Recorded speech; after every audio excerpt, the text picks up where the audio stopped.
Oficialmente, muito boa noite a toda a turma presente aqui nessa oficina Viabilizando Sonhos Culturais. Essa oficina faz parte do projeto Viabilizando Sonhos Culturais, que conta com o incentivo das leis Paulo Gustavo, da Prefeitura do Recife e do Governo do Estado de Pernambuco. Estamos aqui hoje para falar um pouquinho sobre 6 pilares essenciais para quem quer viver de arte e cultura no nosso país. Então, toda a turma, muito bem-vindos, bem-vindas e bem-vindos. Vamos embora que tenhamos uma noite de muita troca, de muito aprendizado, de muito conhecimento mútuo. A ideia hoje é que a gente compartilhar esses saberes. Teremos uma convidada que daqui a pouco vai aparecer para vocês e que também vai somar muito nesse processo, certo? Bora lá! Deixa eu me apresentar um pouquinho para vocês. Para quem não me conhece, eu me chamo Elis Galvão. Eu sou uma pernambucana.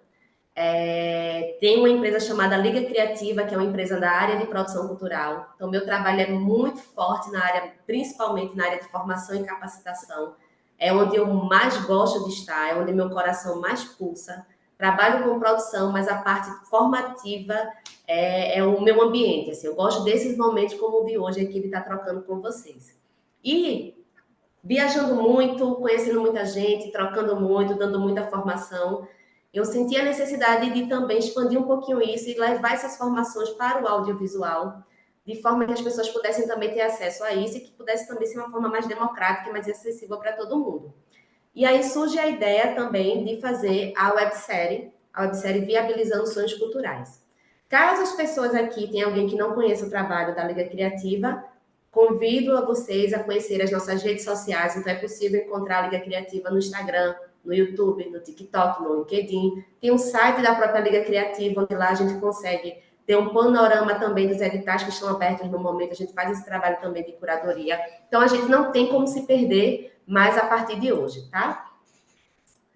Sobre esse projeto Viabilizando Sonhos Culturais. É um projeto de uma websérie. Ela teve a primeira temporada aprovada em 2023, em parceria com o Sebrae, dentro do edital do projeto Nordeste de Economia Criativa. A primeira temporada ela contou com 5 episódios, e lá a gente debateu temas como elaboração de projetos, gestão de projetos, captação de recursos, empreendedorismo cultural e economia criativa. Foi uma temporada muito bonita, a gente ficou muito feliz com o resultado e desejando dar continuidade a esse projeto. Eis que surge os editais da Lei Paulo Gustavo, e a gente colocou essa possibilidade de ter uma segunda temporada, ampliando essas temáticas, trazendo outros temas para a discussão, mas com essa mesma pegada de fazer isso de uma forma leve, dinâmica, de uma forma que as pessoas consigam entender bem o conteúdo. Os projetos foram aprovados e a gente está agora executando, está chegando para vocês esse produto que é a segunda temporada da websérie. Na primeira temporada, o nosso recorte foi muito aqui em Pernambuco, então tivemos alguns convidados e convidados que falaram sobre suas experiências nos temas que a gente abordou, todos de Pernambuco, mas para essa segunda temporada a gente queria dar uma nacionalizada, a gente queria ter esse olhar desses diversos Brasis dentro de um mesmo Brasil. E aí nós contamos com a presença de algumas especialistas maravilhosas que contribuíram muito com as suas expertises, com as suas experiências nos temas que a gente está abordando nessa segunda temporada. E daqui a pouquinho a gente vai conhecer uma dessas convidadas da segunda temporada que vai estar com a gente hoje aqui nessa oficina. Então, o que é que nós teremos de ações dentro desse projeto Viabilizando Sonhos Culturais? Teremos aí 8 episódios. Hoje já saiu o episódio de boas-vindas, certo? O episódio de apresentação da websérie. Amanhã sai um novo episódio, que é o episódio 2, que aí a gente já começa a falar dos conteúdos. O tema de amanhã são os editais e leis de incentivo. E toda quinta-feira, a partir de meia-noite, no YouTube da Liga Criativa, vocês vão poder conferir os novos episódios até o dia 18 de setembro. Além disso, a gente está realizando esse bate-papo aqui, essa oficina, e também vai ter direito a material de apoio que vai estar sempre lá no site da Liga. Junto com o episódio, a gente vai ter um material complementar também com algumas dicas sobre os temas que estão sendo abordados na oficina. Então, vou ter alguns links, algumas coisas que vocês vão poder ter acesso também. Até aqui, tudo tranquilo, minha gente? Dúvidas sobre o projeto? Alguém aqui já conseguiu ver o episódio 1? Será que alguém já viu o episódio 1 que saiu hoje, o episódio de apresentação? Ah, Raimundo já assistiu. Muito bem. Ótimo. Depois vocês vão lá e podem conferir também lá no YouTube da Liga, certo? E hoje, para a gente iniciar, para a gente também dar um pontapé, começar bem, começar com boas energias, esse novo projeto que chega ao mundo da Liga Criativa, a gente tem essa. Eita, ó, vou fazer um comentário agora. Se isso foi a apresentação, eu fico imaginando como vai ser o restante, porque o primeiro está ótimo. Obrigada, irmão. Fizemos com muito carinho para vocês. O de amanhã tá incrível, assim, tá? Acho que os temas estão muito bons. Então, a gente vai começar trazendo um pouquinho desse olhar sobre esses 6 pilares que nos ajudam a fortalecer a nossa atuação no campo da cultura. E aí são justamente as temáticas que a gente vai estar abordando dentro da websérie. E para me ajudar nisso, para começar também a trazer uma boa energia aqui, para começar a dar esse pontapé, eu vou convidar aqui a maravilhosa Carola Combi, que vem diretamente do Distrito Federal. Carol tem uma jornada linda na área de produção cultural. Ela tem uma empresa que ela vai falar também sobre essa empresa também. Eu queria convidar a Carol aí para ligar a câmera e falar um pouquinho com a gente e se apresentar também. Oi, Carol! Oi, Elis, boa noite. Boa noite, turma. Olá, sejam muito bem-vindos também. Sou a Carol Lacombe, estou aqui a convite da Elis. Estou nervosa, porque para mim é uma honra estar aqui com a Liga Criativa, né? Hoje a gente vai ter um bate-papo super legal, vamos passar aí por vários temas.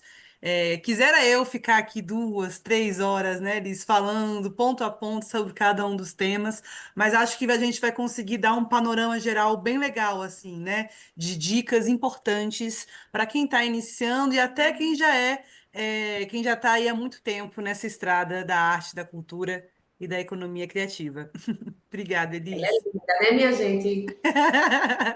E é engraçado, assim, eu e Carol, a gente já se segue há muito tempo, as nossas empresas, né, as nossas pessoas jurídicas e físicas também. E hoje foi a primeira vez, assim, antes de começar a aula, foi o primeiro encontro da gente mesmo, assim, de, meu Deus, que bom, ai, amiga, tal, tal, tal, tal. Hum. E é muito bom, e tem uma, Carol tem uma energia maravilhosa, acho que deu um match muito bom. O pessoal tá te saudando aí, dando as apresentações, me dando boa noite, Ah, Carol. deixa eu ver aqui Gente, boa noite a todos. Deixa eu ver aqui. Boa noite, Gilberto. Boa noite. É, Bota suco pra ele. Bota suco pra ele. bom, Eita, tem um eu, aberto aí. Pode falar, é, Carol. bom, eu vou me apresentar rapidamente para vocês também entenderem quem eu sou. Meu nome é Carola Combi, sou de Brasília, né? Nasci aqui no Distrito Federal. Sou produtora cultural há mais de 10 anos e há 5 anos eu tenho a minha empresa chamada Malca Projetos Culturais. Sigam a gente no Instagram, Malca, Mauka. Somos uma empresa de produção cultural especializada na inscrição e elaboração de projetos culturais para leis e editais de todo o país, né? Então, nesses 5 anos de empresa já foram mais de 170 projetos aprovados, né? Tanto em leis, incentivos, premiações, enfim. Sou formada em comunicação organizacional pela Universidade de Brasília, tenho uma pós-graduação em gestão estratégica de eventos pela USP, em São Paulo. É, Tenho a Malca, que hoje é tudo, né? A Malca é o que eu respiro dia e noite, né? Que é essa empresa que nasceu aqui em Brasília, junto com o Maurício Médici, que é meu sócio, também produtor cultural, mas hoje a gente já tem uma atuação a nível nacional. Não à toa, a Elis me chamou aqui, né, para a gente ter esse bate-papo hoje. Então, realmente espero que o que eu tenha a passar para vocês acrescente no dia a dia de vocês, acrescente nos fazeres culturais, porque realmente a gente tem. É uma grande montanha, né? A gente fala que lá na Malca a gente chama as pessoas para escalarem a montanha, subirem a montanha junto com a gente, porque nesse meio do caminho a gente tem várias intempéries, né? Tem vários problemas, várias dúvidas, vários questionamentos que podem impedir de um agente cultural de conseguir aquela verba, de conseguir aquele recurso para executar o seu projeto. Mas acho que é isso. Mais uma vez, muito obrigado por estar aqui. Fico muito feliz e contente. E vamos lá, Elis, que a gente tem coisa para falar pra caramba aqui hoje. Mas, Carol, o pessoal aqui já acharam a rede social. Também a gente já está aqui Uau! no nosso bate-papo aqui, ó, já acharam a Malca, então sigam lá, acompanhem. E, inclusive, tem gente que já faz parte do grupo de vocês. Então, estão falando aqui que já fazem parte do grupo da Isso! Malca. Isso, gente. Nós lá na Malca, nós temos um grupo de monitoramento de editais, né? Então é um grupo do WhatsApp que só a gente que manda mensagem. E é um grupo que toda semana a gente está falando sobre os editais que estão abertos, oportunidades a nível nacional para vocês, também outras dicas, fazemos enquetes. Enfim, é um lugar bem interessante, assim, né? Para quem quiser estar antenado aos editais que estão abertos, porque a gente sabe que tem edital aí que abre e fecha em 20 dias, né? Então, fico feliz que tenham pessoas daqui que também estão nos nossos grupos. Tem mais gente que que faz parte do grupo. Quem não participa ainda, minha gente, é hora de participar, viu? Entrando lá na rede social, vocês vão encontrar todos Na os. nossa bio tem o nosso Linktree e lá tem o link para acessar esse grupo, né? Então, eu vou até botar aqui, eu já estou aqui na frente do computador mesmo. Pronto, já aproveita, já Eu vou coloca aí, ó. colocar aqui no chat, beleza. Vamos embora. Então, minha gente, para a gente começar essa temática e a gente entender como é que a gente chegou nesses temas dos 6 pilares, desses temas que a gente também está abordando dentro da websérie, a gente começou a partir da primeira temporada a ficar mais atento à devolutiva do público sobre o que é que eles acharam na primeira temporada, quais temas eles teriam interesses que a gente pudesse conversar numa segunda temporada. E a gente percebeu alguns desafios dentro dos setores culturais e criativos. Então, para elencar assim, o que a gente que ficou mais latente para a gente aqui foi a questão do acesso às editais, o entendimento sobre as leis de incentivo. Ainda é muito difícil chegar nessa ideia de uma lei Rouanet, da captação, como é que ela funciona, esse entendimento do que é um edital de fomento, uma lei de incentivo, um mecenato. A questão das contrapartidas, a temática da acessibilidade, a organização de material, como organizar um currículo, quais diferenças de currículo, portfólio, mini-bio, tudo que envolve também a questão de direitos autorais ainda é uma temática que a gente ainda tem muita dificuldade de conseguir compreender como é que é isso na prática, como é que a gente utiliza isso dentro do setor artístico, orçamento de projetos, prestação de contas, tudo que envolve também essa parte que eu chamo do DDD da cultura, que é a democratização de acesso, a descentralização de recursos e essa questão da diversidade. São nomenclaturas que a gente vê muito dentro dos editais, são nomenclaturas que a gente vê muito na prática da gestão cultural, mas que a gente precisa se apropriar melhor delas até para poder colocá-las em prática. Então, diante disso, a gente elencou ali 6 temas, que é o que nós iremos abordar dentro da websérie da Liga, e hoje o intuito é ir passando um pouquinho por essas temáticas, para a gente já ir dando para vocês algumas informações do que vai aparecer dentro da websérie e coisas que a gente pode somar também com a nossa prática enquanto produção cultural. Mas, como falei, a nossa ideia aqui hoje é fazer uma grande roda de diálogo, uma grande roda de conversa. Na medida que vocês forem tendo dúvidas, ou que lembrem de alguma história que já passou por conta disso, ou que queiram contribuir com alguma dica, o espaço está aberto para a gente fazer essa prova aqui, esse intercâmbio. Certinho? Então vamos embora. O nosso primeiro tema, o nosso primeiro pilar é justamente essa menina dos olhos, né, que todo mundo deseja muito, são os editais e a questão das leis de incentivo. Eu vou pedir para a Carol, se tu pudesse deixar, Carol, algumas dicas assim, para quem está chegando, para quem já está trabalhando na área, o que a gente tem que ter atenção quando a gente pensa assim, em editais e leis de incentivo? O que é que seria? Bom, gente, em primeiro lugar, esse modelo de fomento, né, ou seja, esse modelo de captação de recursos, que são os editais e as leis de incentivo, ultimamente eles são a principal forma que vários artistas e agentes culturais têm, de conseguir o recurso para seus projetos.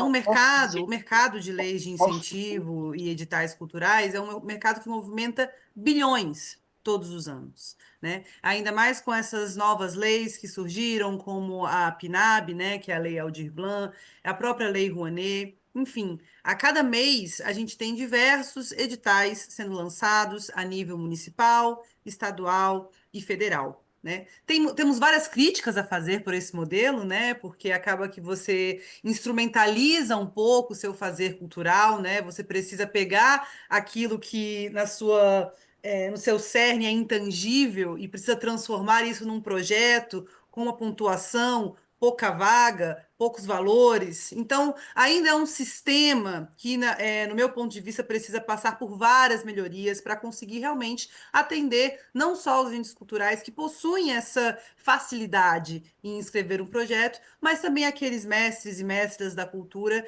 que muitas vezes nem acesso a uma tecnologia para conseguir fazer um projeto cultural possuem, mas estão aí todos os dias semeando, né, o nosso país com arte e cultura. Mas já que é isso que estamos aqui hoje falando sobre, já que esse é o cenário que nós temos hoje no nosso país, é muito importante que a gente se empodere dessas ferramentas, né? Que a gente se empodere e entenda como que funciona esse mundo, esse universo dos editais que a Elis vai trazer num episódio especial só para isso, né? Hoje eu vou trazer, gente, dicas práticas para vocês que desejam, que almejam inscrever o seu projeto num edital e numa lei de incentivo. Antes de qualquer coisa, tem um projeto pronto para você adaptar. Eu gosto de chamar de projeto base. Pense assim, cara, qual que é o mundo ideal que eu gostaria para o meu projeto?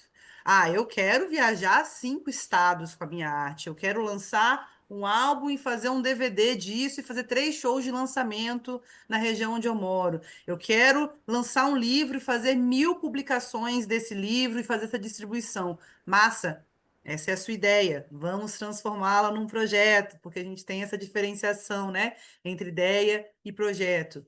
Uma vez que você define o escopo da sua ideia, quando você define início, meio e fim para aquela ideia que você teve, você começa a estruturar e a pensar nesse seu projeto, né? Então, a gente tem vários elementos que compõem um projeto cultural. É claro que cada edital vai ter especificidades sobre informações que eles vão querer, sobre valores mínimos e máximos, porcentagens, enfim. Mas, se você elabora um projeto sem pensar em edital, tá? Pensando mesmo, tipo, cara, eu gostaria muito, meu sonho é transformar isso aqui em realidade. Uma vez que você consegue colocar isso no papel, e você vai desenvolvendo e vai mastigando aquela ideia e vai entendendo quais os insumos que você precisa para aquela ideia virar realidade, né?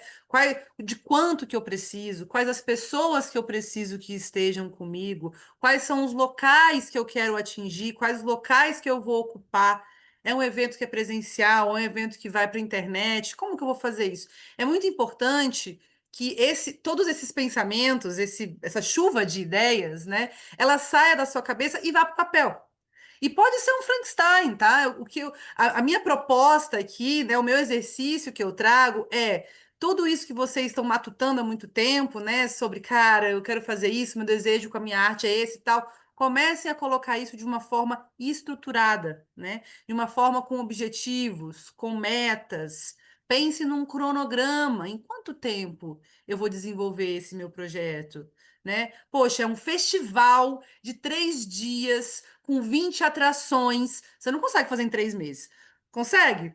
Talvez, mas assim, a depender da dimensão do seu projeto, você vai ter um tempo a mais e um tempo a menos. Enfim, é muito interessante você já ter esse projeto, essa ideia transformada em projeto, já pronta para você ficar mais fácil para você adaptar na hora que aquele edital, que aquela lei de incentivo abrir. Porque aí você já vai ter aquele material bruto que você vai lapidar dentro do que aquele edital está te pedindo, está te exigindo que você apresente. Puxando um pouco essa parte falando sobre projeto, é claro que eu vou puxar a minha sardinha da Elis. Galera, o produtor cultural, a produtora cultural é o seu melhor amigo. Dentro do mundo dos editais e dos projetos culturais, um produtor cultural, uma produtora cultural que tem experiência de campo, expertise em saber como funciona a logística, né, a técnica de um evento, de um show, da publicação de um livro, confecção de audiovisual, enfim, o produtor cultural é o seu melhor amigo dentro da jornada, da cultura.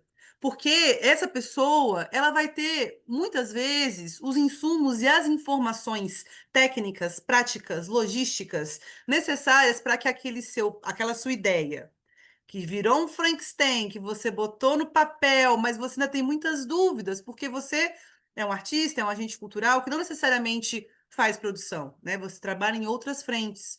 Mas um produtor, ele vai te servir de advogado do diabo.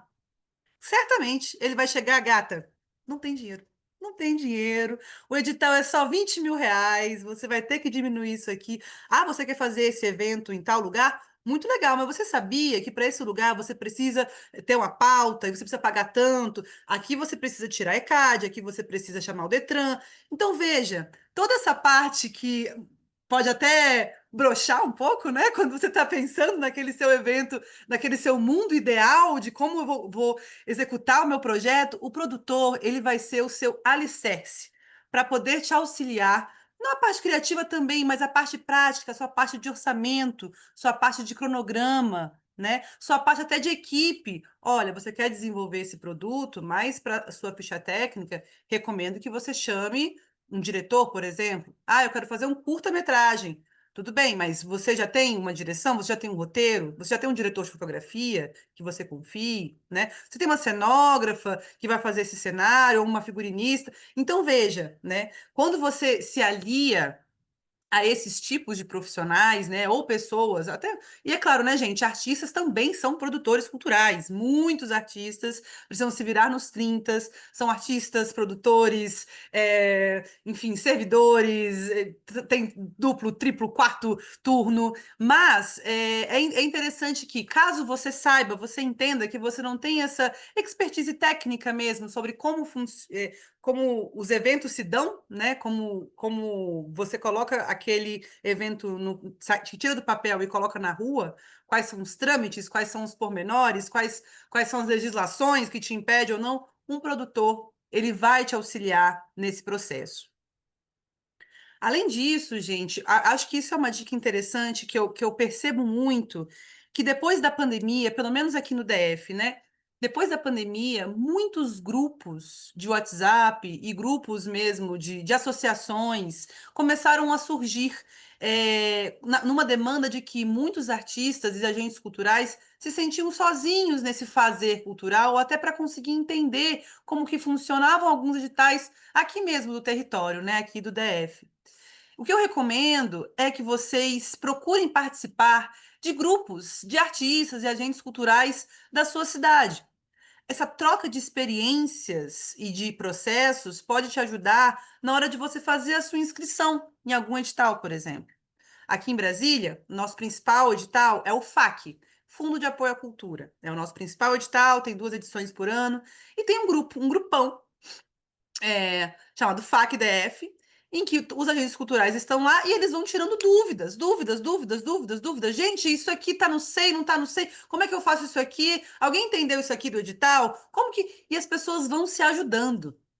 Elas vão se ajudando, vão se auxiliando. Então, a cultura ela é feita em grupo, né? Então, é um dos pilares da cultura é que ela é uma atividade que ela acontece em grupos. Então, você contar com a ajuda de outras pessoas nesse processo é muito importante. E, gente, não tenham vergonha de perguntar. Eu acho que isso também é muito importante de ser dito aqui. Muitos editais e leis, elas possuem uma linguagem que é complexa, elas possuem regras, pormenores, documentações que nem sempre são fáceis de serem entendidas, são fáceis de serem compreendidas. Isso também é outra crítica, né, que eu tenho nesse sistema. Então, assim, esses grupos podem realmente te auxiliar com coisas que podem parecer bestas, mas o próprio grupo já te auxilia. Além disso, como eu falei, tem grupos, sites locais que divulgam os editais que estão abertos. A Malca, por exemplo, faz esse serviço, mas temos outros sites e outras empresas que também desenvolvem esse serviço, né, de divulgação dos editais. Você pode até colocar, gente, um Google Alerta, se você quiser, dentro do seu e-mail. Depois pesquisa no Google, Google Alerta, como configurar Google Alerta. Porque aí você pode receber diretamente no seu e-mail toda vez que baixar no Google, aparecer no Google algo relacionado a editais culturais, por exemplo. Né?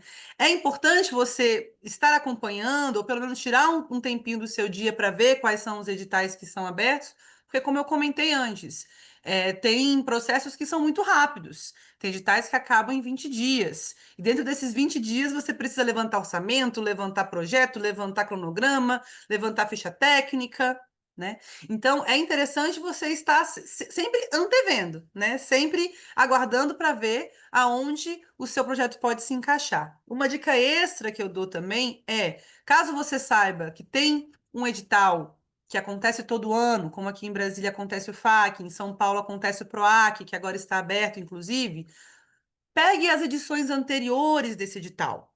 Estude aquele edital nas suas versões anteriores. Dificilmente vai mudar muita coisa, né? Claro, tem mudanças de governo e tudo mais que podem interferir, mas é bom que você já tem uma pré-formação, vamos dizer aqui, do que te espera para a edição que vai abrir, tá? E por fim, mas não menos importante, e isso é uma dica de ouro, edital se vence no detalhe. Não tenho dúvidas em relação a isso.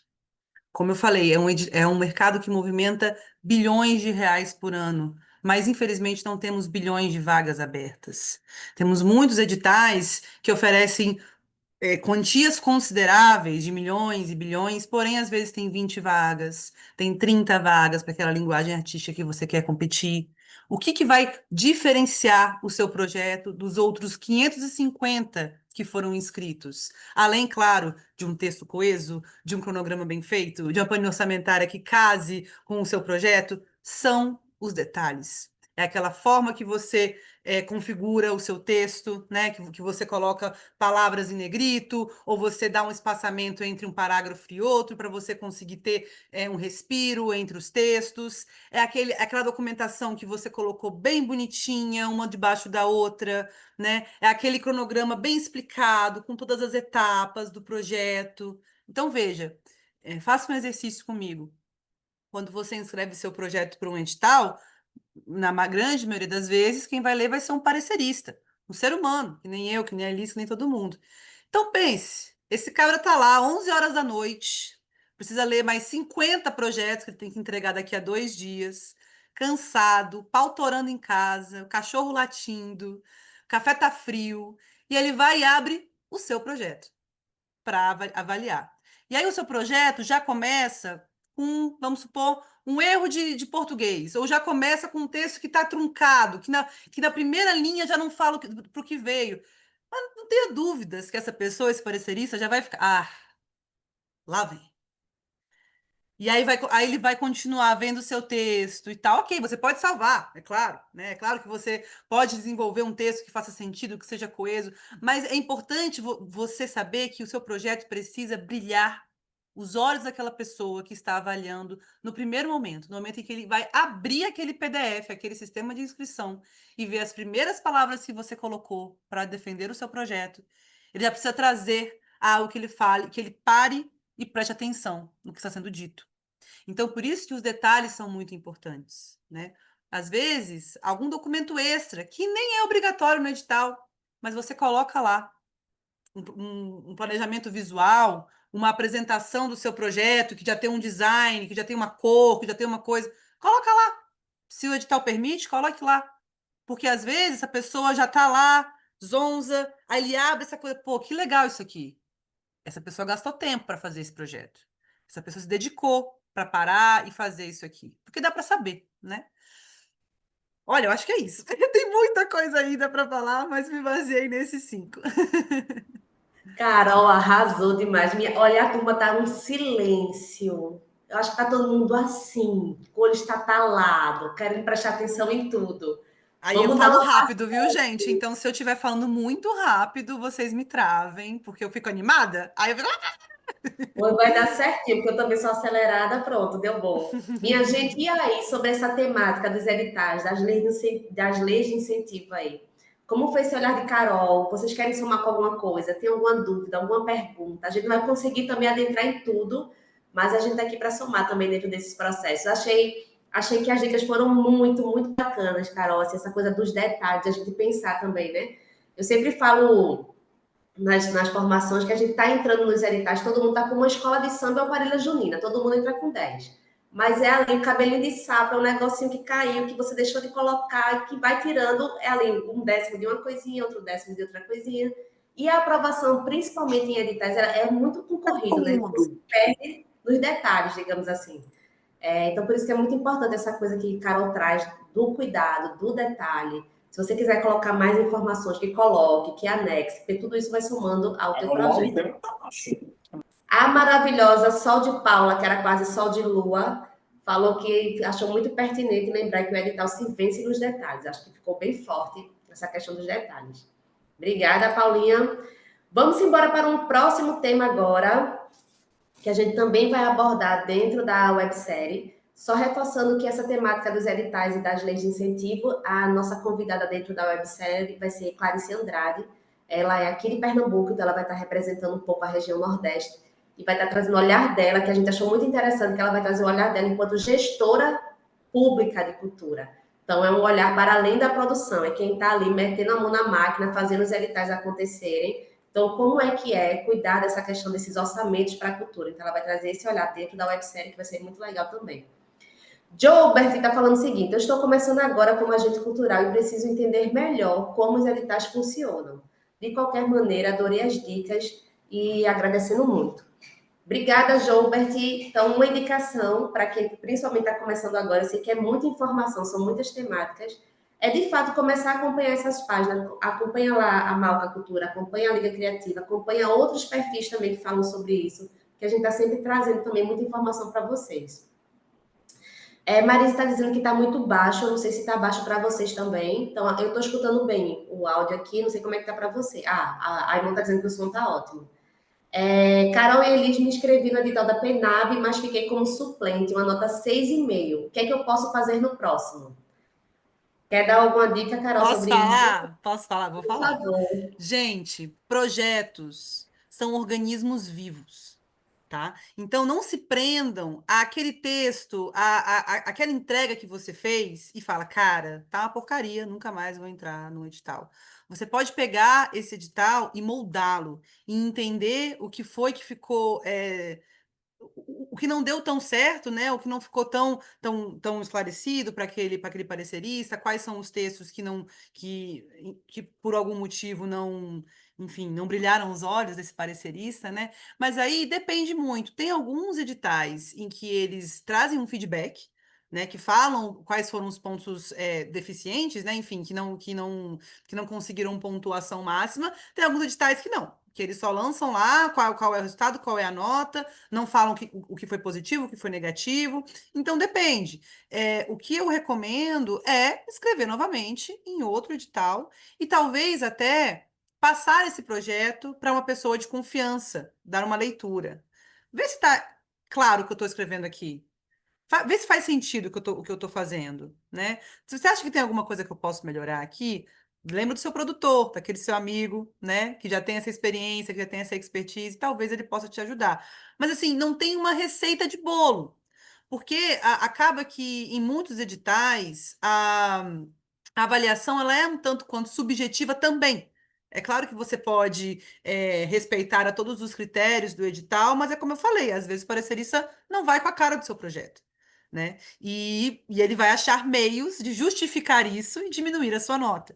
Então, eu acho que é justamente esses detalhes, Samsung SMA145M, são esses detalhes que é interessante você entender aonde pode estar falhando, o que pode estar faltando, né? Então, realmente, pensar numa versão 2, numa V2 desse seu projeto, né? Tentando entender mesmo o que pode melhorar, o que você pode tirar o que está frágil dentro dele. E aí eu acho que, se não for o próprio feedback dos pareceristas, pode ser um feedback também da sua comunidade, dos agentes culturais que você trabalha, dos produtores também que você tem convívio, tá bom?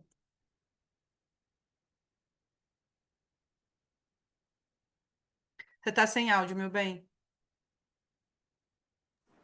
Voltou? Voltei, né? Voltou, voltou. Só reforçando essa questão que Carol trouxe dessa análise dos pareceristas, né, que a gente chama das súmulas dos projetos, e como elas são importantes. Muitas vezes Carol trouxe uma fala logo no início dela que eu achei muito, muito bacana, que é assim, não tenha medo de perguntar, não tenha medo de tirar dúvidas. A mesma coisa não tenha medo de solicitar as súmulas do seu projeto. As súmulas são justamente esse parecer. É a gente poder ver como foi que o parecerista julgou o meu projeto, o que foi que ele falou sobre o meu projeto. De fato, existem pareceres péssimos, de pareceristas que trazem um parecer muito ruim, mas também eu já tive propostas que não foram aprovadas e que eu consegui adequar muito melhor, eu consegui potencializar muito mais a proposta a partir de um olhar de um parecerista, do olhar mesmo dele enquanto uma pessoa externa que está analisando aquele projeto e conseguiu contribuir muito. Então, não ache que vou ficar queimado se eu pedir o parecer do meu projeto. De jeito nenhum, direito seu. Faça uso disso e que você use para a melhor proposta sua. Então, acho que no caso da PENAB, vale muito solicitar a súmula do projeto para analisar de que forma ele foi pontuado, né? Quais são os critérios que eles estão analisando que precisa ser aprimorado, e aí fazer um julgamento mesmo, se vale a pena, se não vale, e seguir esse fluxo aí. Tá? E também, só para finalizar, não tenham medo de entrar com recurso. Boa. Se o edital deixa você entrar com recurso e sua nota foi baixa, bicho, mete o louco. O não você já tem. Então, assim, é importante que você, claro, entenda, né? Às vezes o que o parecerista falou faz sentido. Às vezes não, às vezes o parecerista viaja. Isso já aconteceu com a gente. A gente já conseguiu reverter resultados de projetos que o parecerista deu nota baixa e a gente mostrou por A mais B que não. E a gente conseguiu reverter. Então, é isso, é vivo. Né? Então, depende do edital que você está inscrevendo, do parecerista que vai avaliar o seu projeto, das obrigações que você precisa cumprir. Então, realmente, o que eu recomendo fazer? Movimenta. Movimenta para entender, né, o que você pode melhorar para poder fazer uma nova inscrição. Boa. A Raimundo está falando o seguinte: essas súmulas, pareceres, eles são obrigados a fornecer se eu solicitar? Sim, eles precisam estar fornecendo o parecer, e até porque tem isso dentro do próprio edital, que a gente tem um período para estar entrando com recurso, a gente só consegue entrar com recurso tendo acesso aos pareceres, né? Pois muito bem, vamos para um pilar 2, que é uma outra temática que a gente também vai abordar dentro da websérie, que é o que a gente está chamando de DDD da cultura. São os temas de democratização, descentralização e a questão da diversidade. Hoje em dia, a gente já pegando esse gancho com essa questão dos editais e das leis de incentivo, é muito comum a gente pegar no edital e ter pontuação por essa questão da diversidade. Então, quando a gente consegue ter uma equipe diversa, quando a gente consegue montar um time, que a gente consegue ali ter pessoas mais jovens, pessoas mais idosas, pessoas brancas, negras, pardas, amarelas, indígenas, pessoas de várias faixas, várias classes sociais, de vários lugares. Então, tudo isso ajuda para que o teu projeto ele tenha mais potência, ele tenha um olhar mais plural e ele seja diverso. Isso soma na pontuação, mas ele soma muito mais na parte da gestão e da execução da proposta.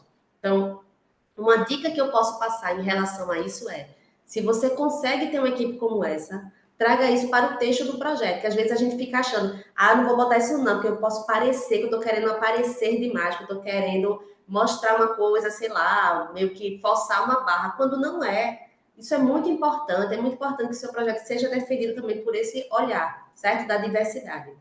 Na descentralização, e aí a gente já faz um leque também, uma junção com a questão da democratização, é a gente pensar como é que esse nosso fazer artístico ele consegue chegar para quem ainda não tem acesso, para quem tem mais dificuldade de acesso à arte e à cultura. Isso a gente pensando nós, enquanto artistas, produtores culturais, como fazer isso? Às vezes é saindo um pouco só de querer levar a produção para os grandes centros, é levar essa produção para a periferia, para as comunidades indígenas, quilombolas, é fazer o contrário também, é movimentar esses territórios para que eles possam pulsar a arte e a cultura nesses lugares. É também possibilitar, isso aí já pensando numa esfera mais pública, né, de governo, né? Essa questão da descentralização de recursos. Um grande e bom exemplo disso é a Política Nacional Aldir Blanc, que já está em vigor, né, desde 2024, a gente vai seguir com ela até 2027. Então, o fato da gente ter um recurso garantido e que ele vai ter que chegar, de fato, né, nos municípios, nos estados e nos municípios, foi um grande avanço nesse sentido da descentralização de recursos também para a cultura.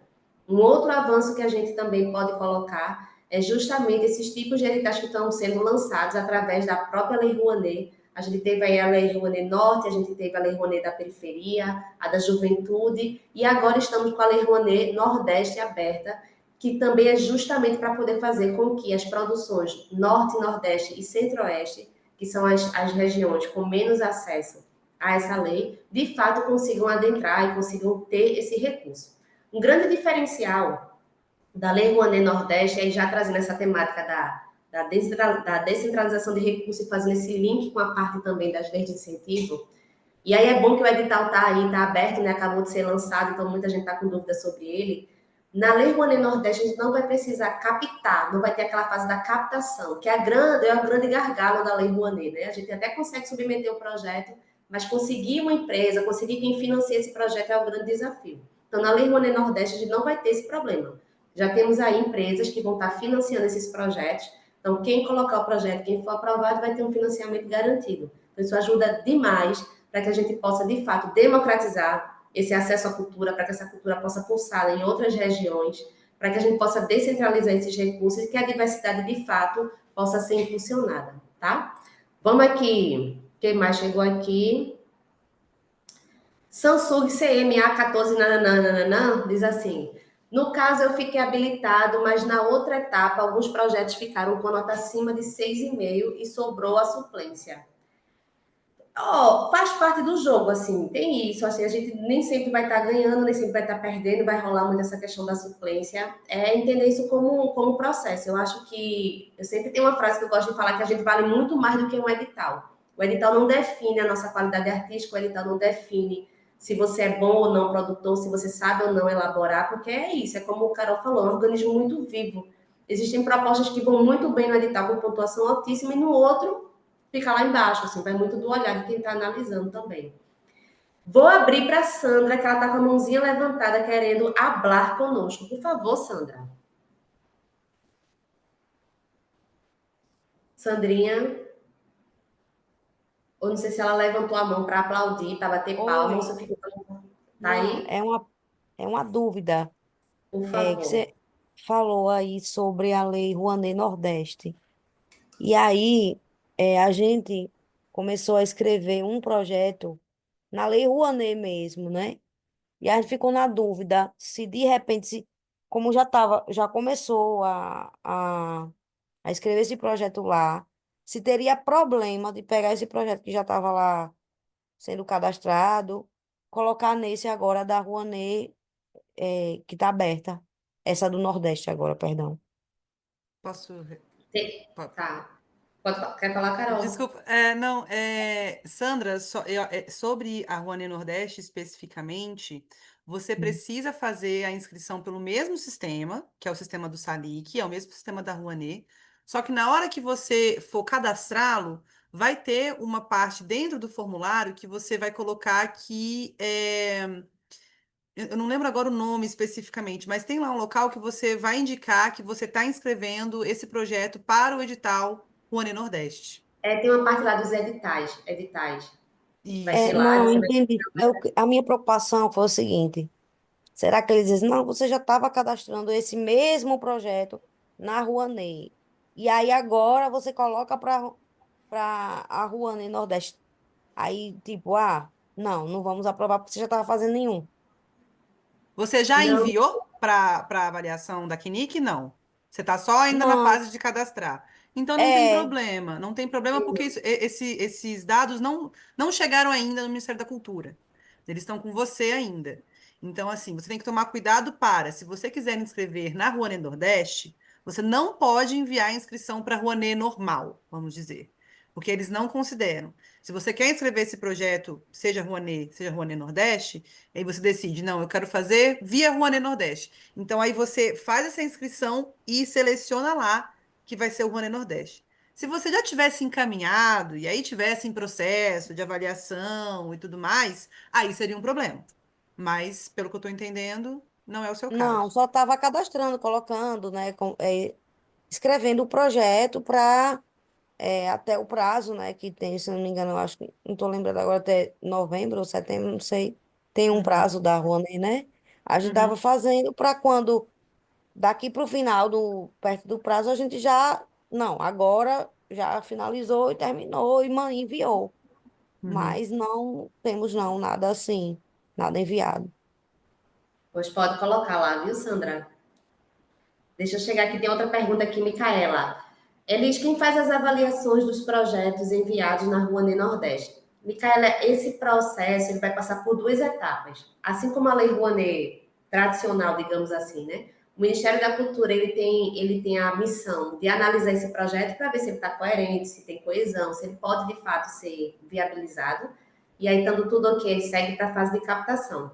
No caso da Lei Rouanet Nordeste, os projetos também vão passar por essa primeira triagem do Ministério da Cultura. Vai ter ali uma pré-seleção de alguns projetos que o Ministério da Cultura avaliou como ok, mas quem faz a seleção mesmo, a escolha do projeto vão ser essas empresas. Essas acho que são 6 ou 7 empresas, mais ou menos, e aí eles vão fazer uma avaliação interna para ver que projeto dialoga melhor com a missão, com a visão, com os interesses daquelas empresas. Tá? Então vai ter uma avaliação mais interna. E aí já fica uma dica pensando nisso, pensando no projeto de vocês, também deem uma olhada quais são essas empresas que vão estar financiando a Lei Rouanet Nordeste, para dar uma estudada nessas empresas, o que é que elas defendem, quais são a missão dela, a visão, os valores, as bandeiras, que às vezes o teu projeto dialoga muito fortemente com aquilo ali, e você pode meio que também dar uma enfatizada em algumas coisas. Não vai dizer, eu quero ser financiado pela Shell, pela Petrobras, isso aí você não pode colocar. Mas você já pode dar alguns indícios de coisas que você defende tanto quanto aquela outra empresa ou outra, né? Apagar a luz. Deixa eu ver que chegou mais, tem alguém falando aqui, eu fechei, ok. Priscila, posso alterar algumas informações do projeto que já aprovei na Rouanet e enviar para essa do Nordeste, mas com expansão e circulação do projeto? Carol, quer falar? Carol caiu? Tô aqui, tô aqui. Olha, tem que tomar cuidado, Priscila, porque para evitar duplicidade do projeto. Aconteceu com a gente agora, recentemente, com um cliente, né? Ela tem uma inscrição aprovada na Rouanet e nos contratou para fazer a inscrição da segunda edição pela Rouanet.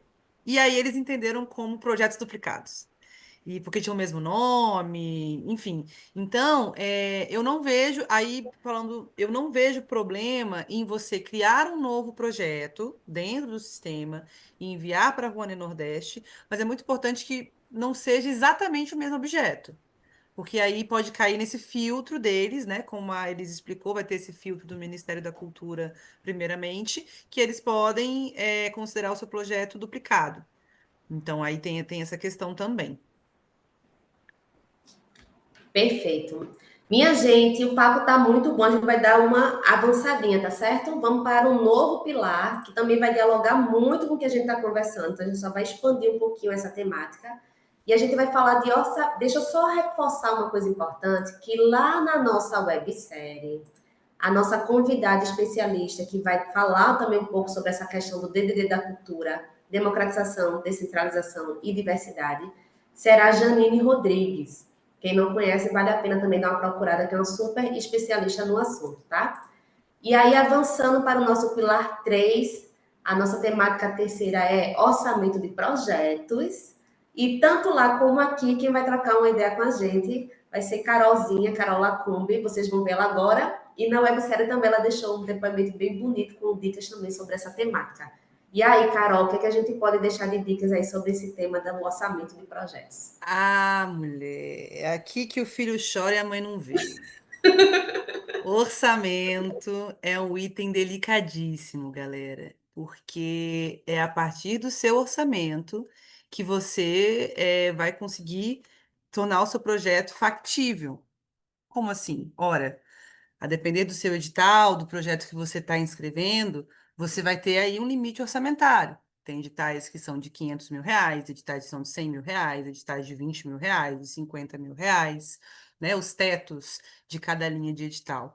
E é a partir dessa informação, né, de quanto que você pode gastar, que você vai pensar o seu projeto, né? Porque um projeto que custa R$ 100.000 vão ser entregas diferentes de um projeto que custa R$ 10.000, né? Porque é isso, porque você vai ter, com R$ 100.000, você vai ter mais recursos para você entregar mais possibilidades, para você ter uma entrega com mais objetos, vamos dizer assim, né? Então, a primeira dica que eu dou é não subestime e nem superestime o seu projeto.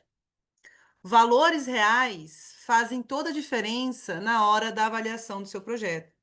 Porque às vezes você acha que o seu projeto é extremamente disruptivo, incrível, e por isso fulano merece ganhar 10 mil reais, ciclano merece ganhar 20 mil reais. E às vezes é um projeto que é simples no sentido das entregas que ele propõe, e o orçamento não bate com a realidade do mercado, né?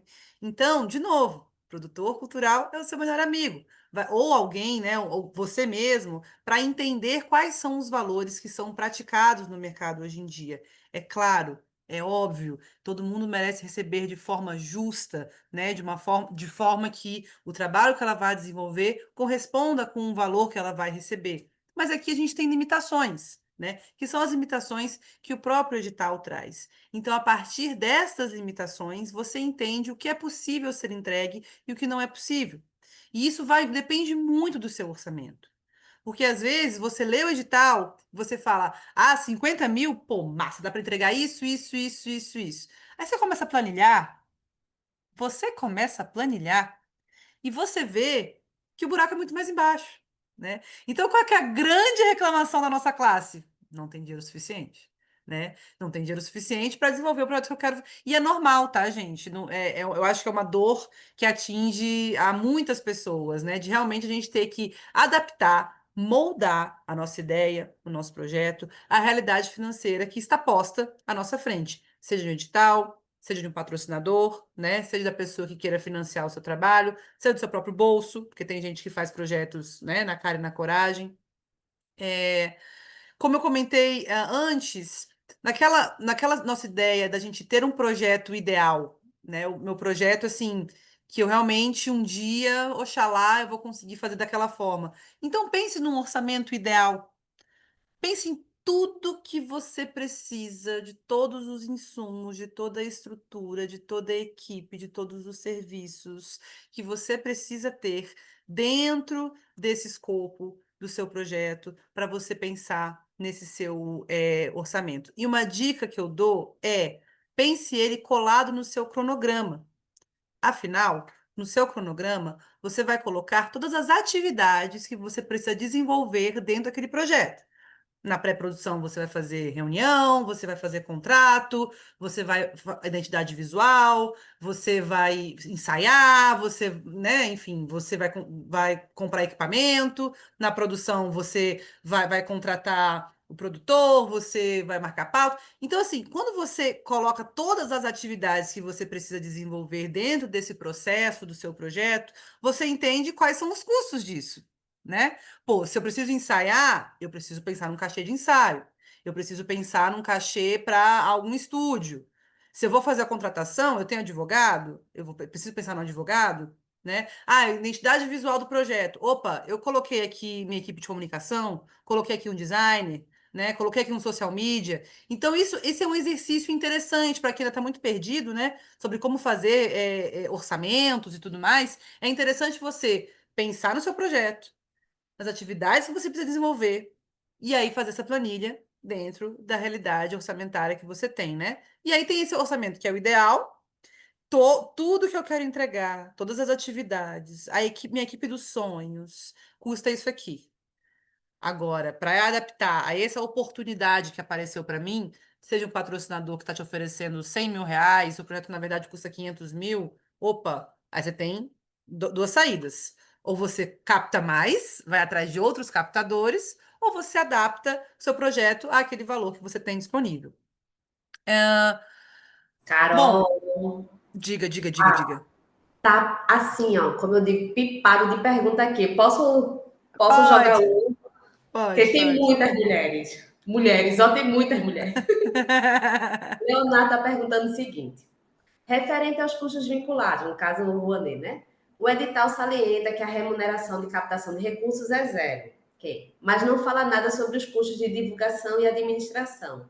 No caso, devemos bolar nossos orçamentos levando em conta os percentuais padrão desses dois itens? É, divulgação, eu sempre recomendo você colocar o teto da porcentagem que você tem disponível. 30%? Desculpa, eu não tenho esse dado aqui comigo agora. Tá 20, De né? despesas administrativas, né? Então a gente tem o teto de 20% de despesas administrativas para divulgação. Joga lá para cima. Afinal, pela Rouanet especificamente, você vai muitas vezes correr atrás de um patrocinador direto, de uma empresa. O que essa empresa quer? Visibilidade. Ela quer a marca dela vinculada ao seu projeto.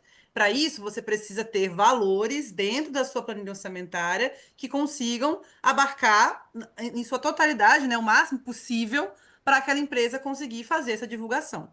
Então, eu recomendo jogar lá para cima. Despesas administrativas é a mesma coisa também, porque o máximo que pode acontecer é lá na frente você pedir uma readequação e diminuir um pouco essa porcentagem. Então, principalmente para divulgação, eu recomendo sempre uma porcentagem a maior possível, tá? Ô, Carol, e dentro disso também reforçar que a questão da acessibilidade, né? Que está dentro também desse custo da divulgação. E por isso que é bom botar um teto maior, para poder Perfeito, também incluir esse custo que agora, a partir desse ano, entrou, né? Tá junto da taxa de divulgação também. perfeito, perfeito. Posso mandar uma outra? Pode? Então, vamos lá. Edu está perguntando o seguinte: vamos lá. No caso, suponhamos que seja um projeto de 50 mil reais, mas eu fiz uma planilha orçamentária e fechei com 40 mil. Eu posso enviar esse valor? Isso é no caso, eu estou Ótima achando que seria pergunta. edital, né? De um edital. Ótima pergunta, Edu. Depende. Depende se o edital permite. Tem editais que eles vão solicitar que você apresente a planilha orçamentária do mesmo valor do teto máximo daquela linha. Tem editais que vão permitir que você coloque o valor que você achar que faz sentido para o projeto. Só não pode ser a mais. Mas então, se o edital permite, o teto é 50 mil, mas você tem essa liberdade de montar a planilha com o valor que você achar interessante, você pode enviar. Atenção só, se o edital fala, acho que a Funarte tinha isso, inclusive, alguns editais da Funarte são assim. Você precisa enviar o projeto com o valor exato que está posto no edital. Tá? Mas a grande maioria, assim, não segue muito isso, não. Mas é importante sempre fazer essa leitura. Mas na É, teoria, pode. eu ia trazer justamente esse exemplo da Funarte, esse agora de ações continuadas, que eles frisaram muito, assim, que o edital precisaria fechar no valor que estava sendo estipulado, né? Exatamente. Vou mais uma, tá? Tô dizendo aqui Tá o povo bom. aqui tá animado.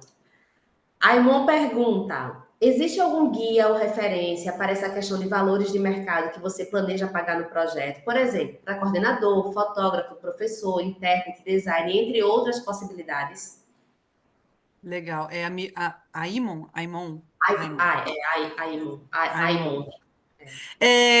Existe sim, tá? A gente tem algumas tabelas de referência que são bastante utilizadas em projetos. A gente tem a tabela da FGV, que é uma tabela que está desatualizada, mas é uma tabela oficial, a tabela da FGV de produtos e serviços, é uma tabela de 2012, que até rolou uma atualização extraoficial, alguém foi lá e atualizou os valores, né, para os anos correntes e tal.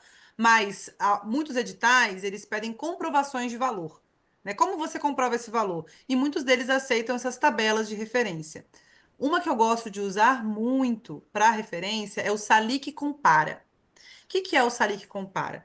O Salic Compara é dentro do sistema do Salic, ou seja, dentro do sistema da Rouanet, eles vão ter um banco de dados, de informações dos milhares de projetos que já foram enviados para a Rouanet, e eles compilaram isso dentro de um sistema chamado Salic Compara, em que você coloca lá qual que é o objeto do seu projeto, se é um CD, se é um audiovisual, se é oficina, e ele vai te dar as opções de funções dentro daquela entrega e os valores por região.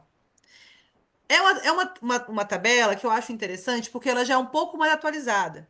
Então, ela pode servir sim de referência para, se você realmente não tem muita noção, né, de quais são os valores de coordenador, de fotógrafo, essa tabela vai te dar. Agora, a melhor dica que eu te dou pegue os valores do local, da cidade, do estado, do município em que você vai desenvolver o seu projeto. E aí sai perguntando.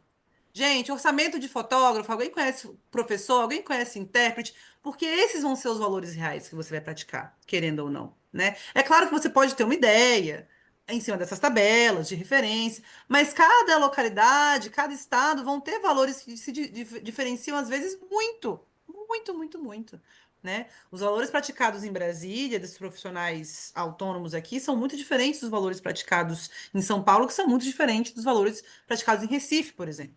né? Porque, enfim, cada mercado gira em torno da sua própria economia criativa e tudo mais.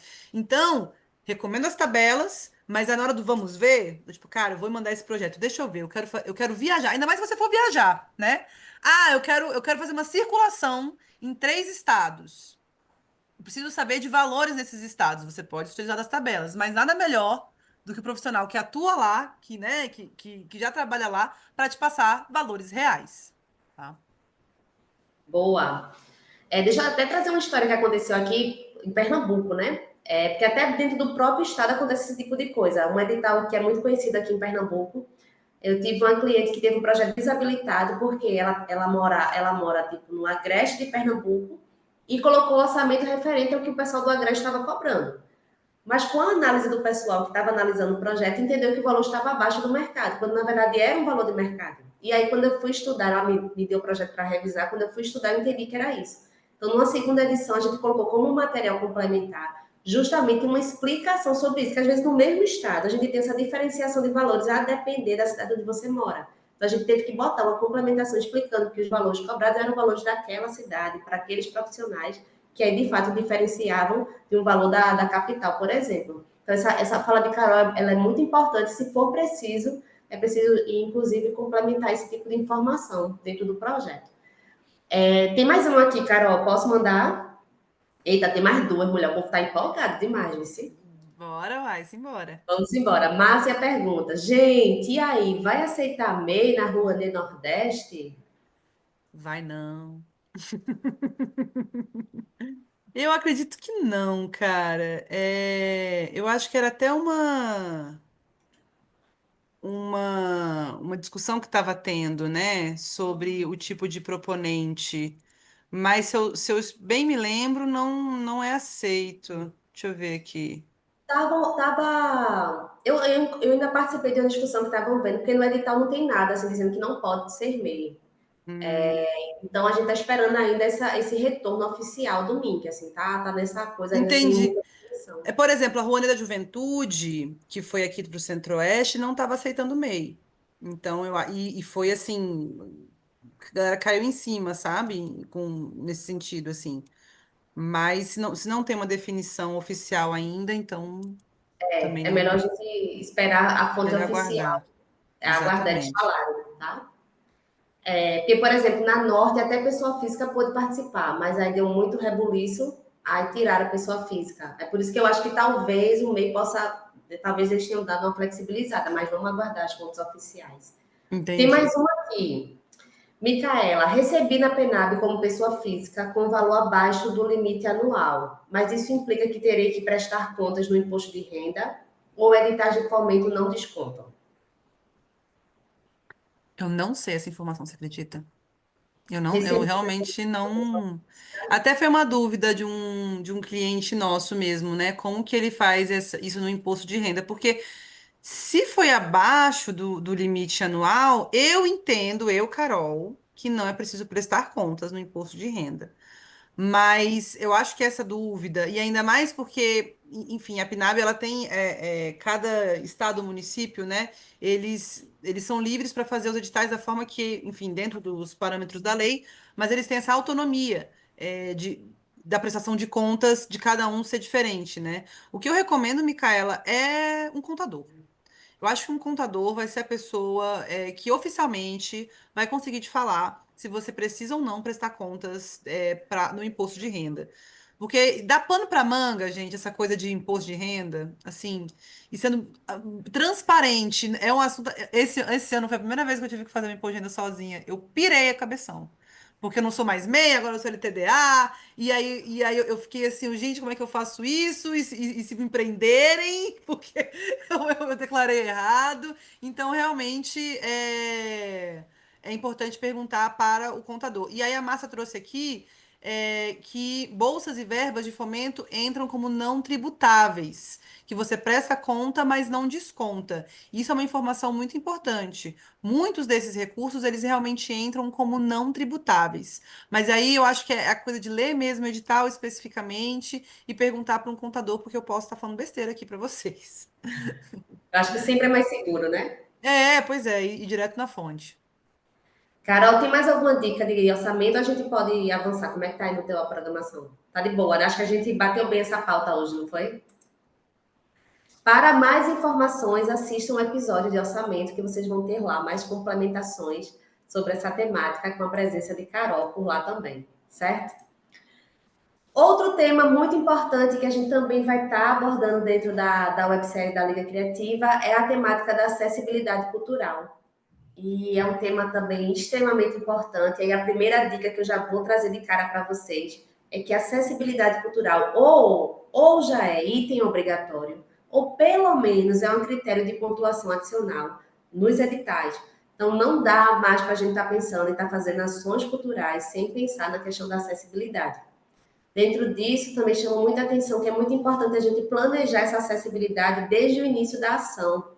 Porque muitas vezes a gente joga um valor qualquer lá para alguma coisa que vai ter de acessibilidade e depois, no desespero, fica tentando fazer alguma atividade que aquele valor não corresponde ou que aquela medida de acessibilidade, de fato, não converge muito com a ação que você está desempenhando ou que poderia ter se pensado em outras alternativas, ter ampliado mais, enfim. Então, é muito importante que esse planejamento ele parta desde o início da atividade, pensar o que, é que você quer fazer, o que, é que você pode fazer. Já puxando esse gancho, trazendo uma outra coisa que eu acho importante, é a gente ouvir as pessoas com deficiência. É ouvir pessoas que trabalham dentro dessa área. Não dá para a gente ficar no achismo. Eu acho que o intérprete é bom. Eu acho que fazer braille é bom. Vamos escutar, vamos entender, vamos explicar o que é a ação da gente. Vamos ouvir dessas pessoas, assim, o que é que pode ser mais acessível. Que às vezes tem medidas simples que facilitam, que não dependem de muito recurso, mas que ajudam a tornar uma ação mais acessível. Então, ter esse espaço de escuta da pessoa com deficiência, trazer as empresas de acessibilidade. Já existem hoje em dia muitas empresas de acessibilidade com esse viés, com um olhar mais para a área da cultura e que a gente pode estar trazendo como parceiro dentro dos projetos, é extremamente importante. Outro ponto dentro disso é a gente conseguir, dentro dos projetos, de fato, protagonizar, trazer a evidência profissionais que tenham deficiência para dentro dos projetos.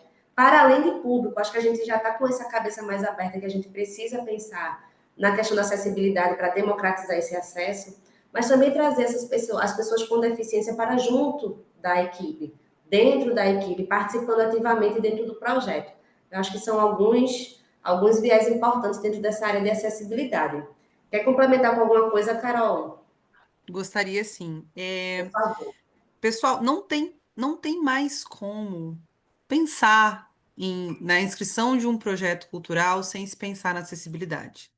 Isso para além de um edital, né? E é uma lei, né? Então a gente tem leis que obrigam que os espaços físicos eles possuam essa acessibilidade arquitetônica, etc, etc. Mas para além disso, vai muito dentro daquele DDD que a Alice trouxe mais atrás, né? Isso significa pluralidade.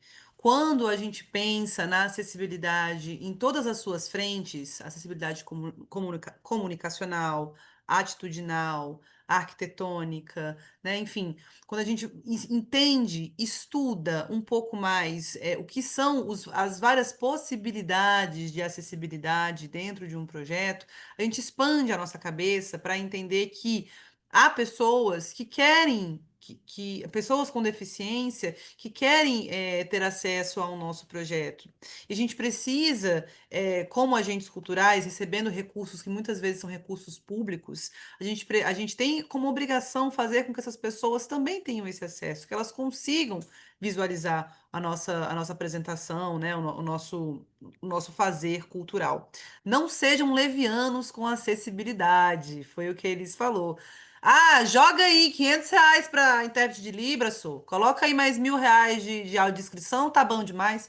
Poxa, faz sentido esse Libras estar no seu projeto? Faz sentido essa audiodescrição? Audiodescrição para quê? Né? Às vezes você coloca, às vezes acontece o contrário, às vezes você coloca um valor alto para uma ação que às vezes pode ser gratuita, como a autodescrição, né? Eu sou Carol, uma mulher branca de cabelo preto, sabe? Então tem várias possibilidades dentro desse pilar que é a acessibilidade, que você pode e deve colocar no seu projeto. E esse é um tema, é um assunto que conta muito ponto dentro do seu projeto, Então, tenham muita atenção e cuidado a esse item, porque realmente ele vai ser exigido em 99,9999% dos editais que vocês forem se inscrever.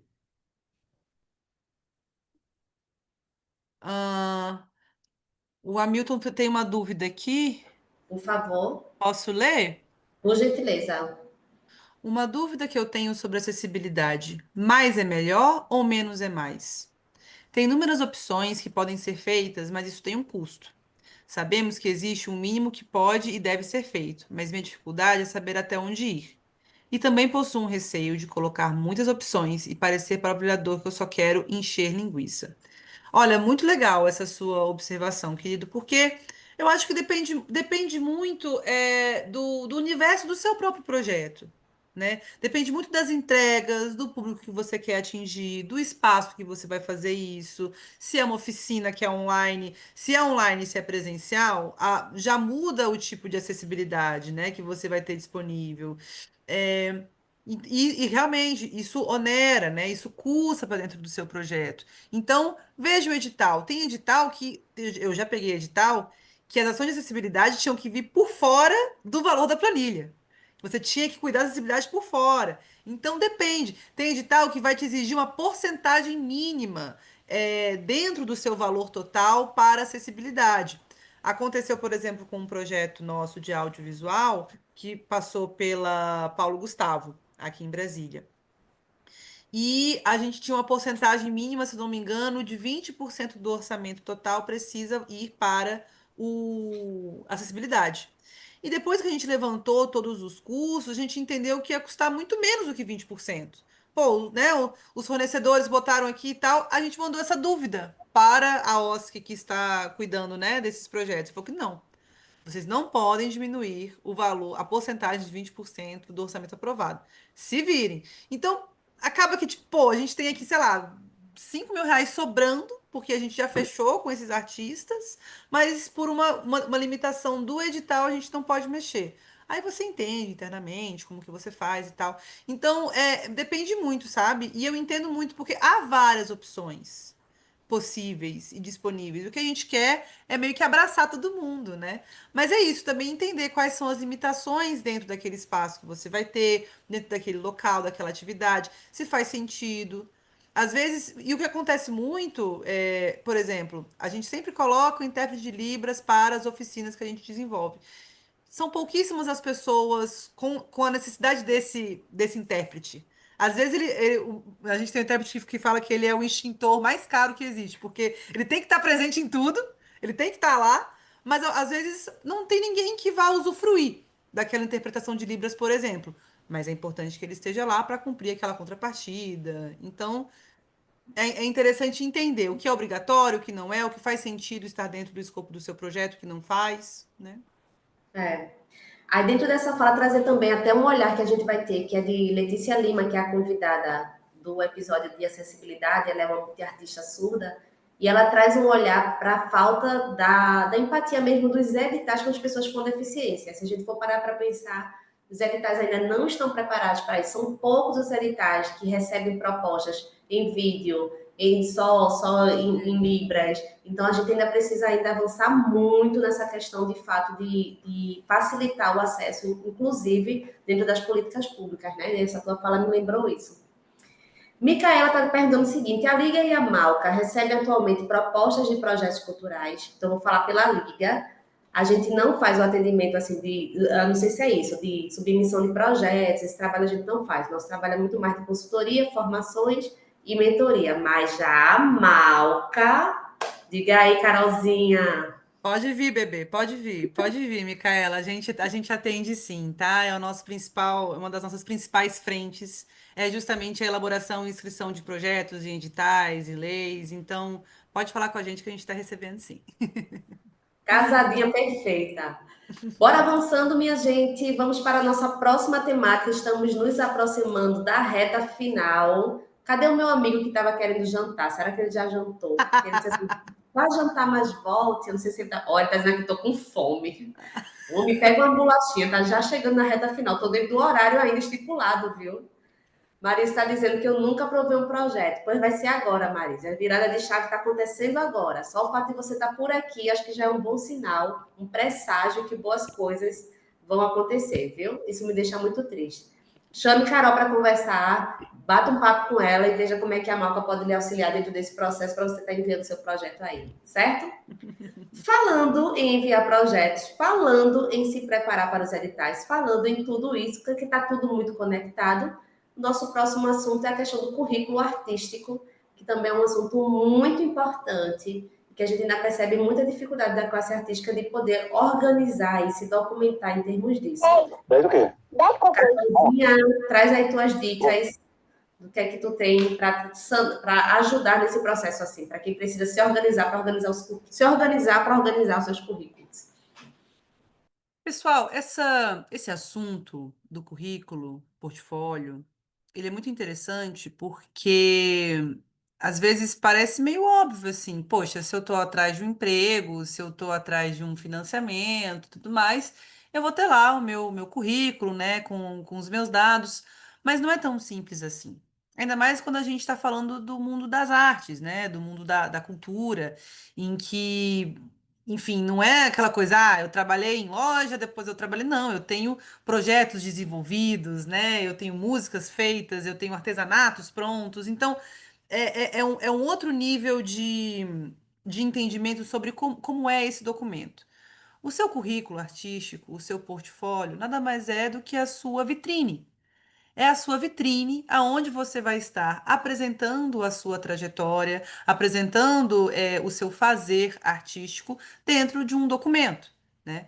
Seja ele um Word, seja ele um PDF, seja ele um vídeo, né? Muitos artistas visuais aí gostam de usar plataformas de vídeo para poderem divulgar os seus trabalhos.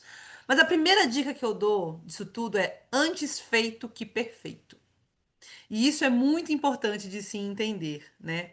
É, o meu currículo, eu comecei, né? Já tenho aí uns 13, 14 anos de produção cultural.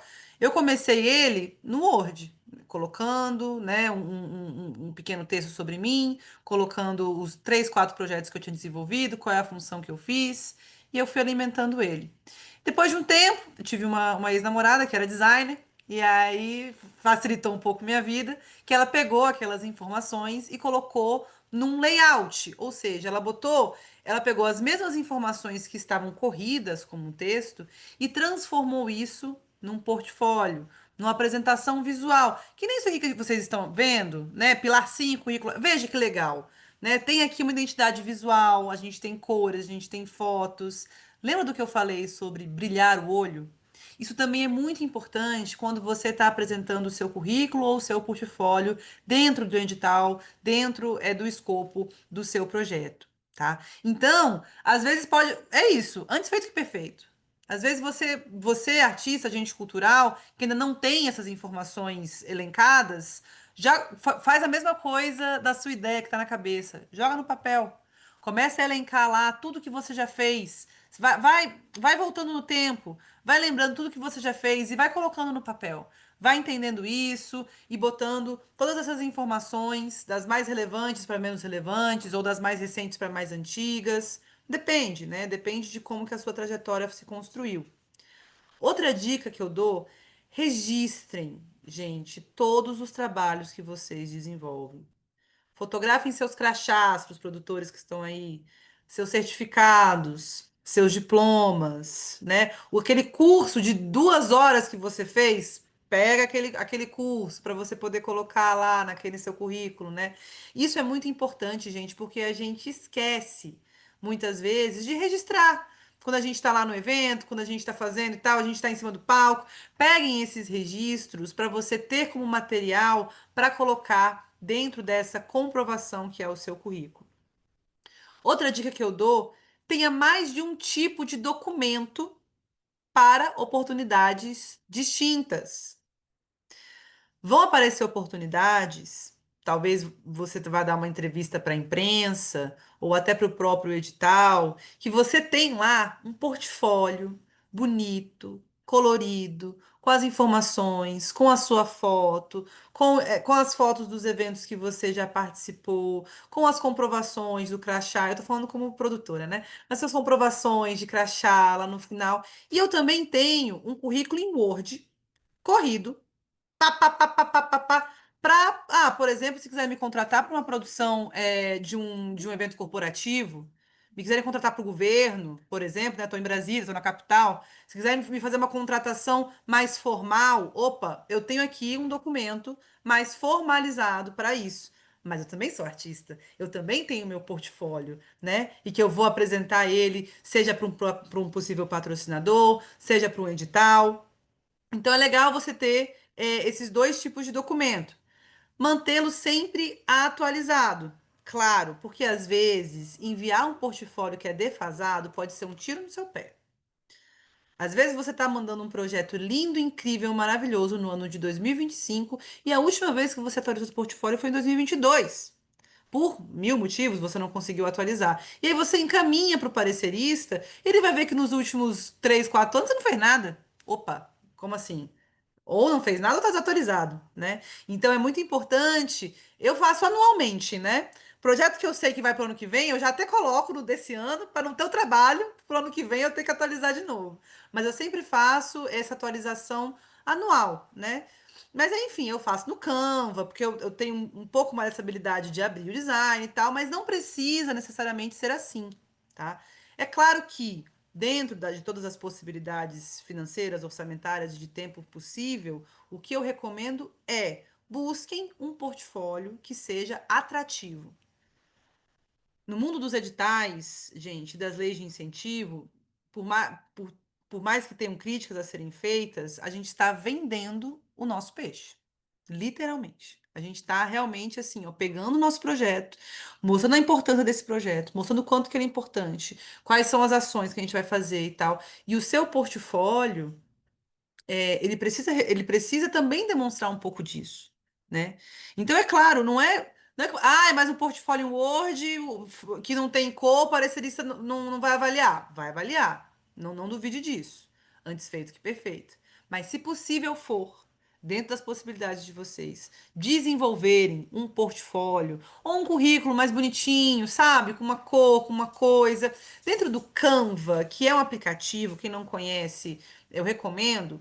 O Canva, ele é bem legal porque ele já vai ter lá templates prontos para você ir lá e colocar o texto. Não é tão simples, porque você tem que ir lá, botar texto, formatar, diagramar, mas já é uma possibilidade. Eu não sou designer, né? Eu não tenho Photoshop instalado no meu computador, mas eu, né, gastei um bom tempo indo no Canva e fazendo isso porque eu sei da importância que esse documento tem dentro do nosso mercado criativo.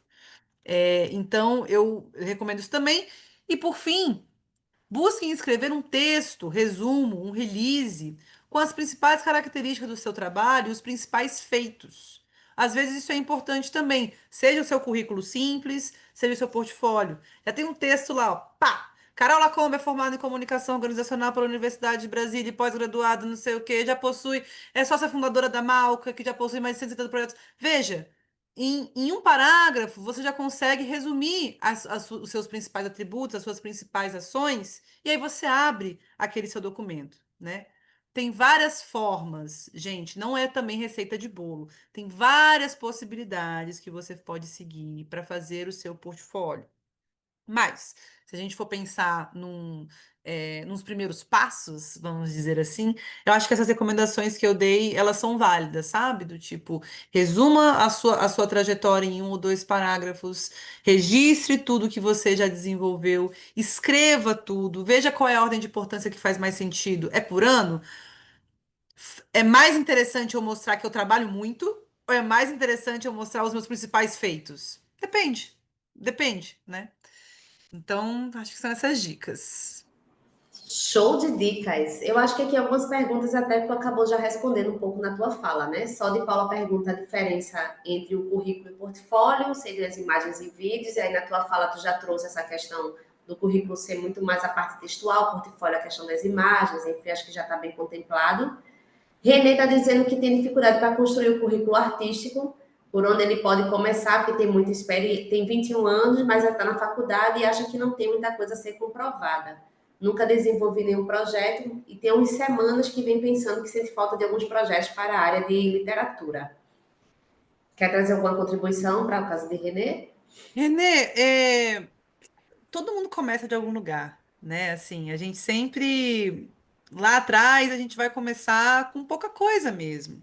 E tudo bem, sabe? Eu acho que um primeiro currículo, você pode ir lá ser uma coisa mais formalzinha, assim, botar sua foto, seus dados pessoais, a sua formação, você na faculdade, os trabalhos que você já desenvolveu nesse meio tempo. E aí, a dica que eu dou para quem está começando é venda o seu peixe, venda as suas habilidades. Não mintam, por favor, não mintam no currículo de vocês. Não façam que nem o filho do Bolsonaro que falou que tinha currículo inglês avançado, mas o homem não consegue falar nem hello. Então, assim, realmente. Mas coloquem as habilidades que vocês têm, que vocês sabem que vocês têm, né? Então, isso pode até ser uma vantagem. Tem muitas produtores, pessoas, artistas que estão em busca de júnior, né? De estagiários, de pessoas que queiram trabalhar mesmo, que estão começando. Então, é uma demanda que existe, né?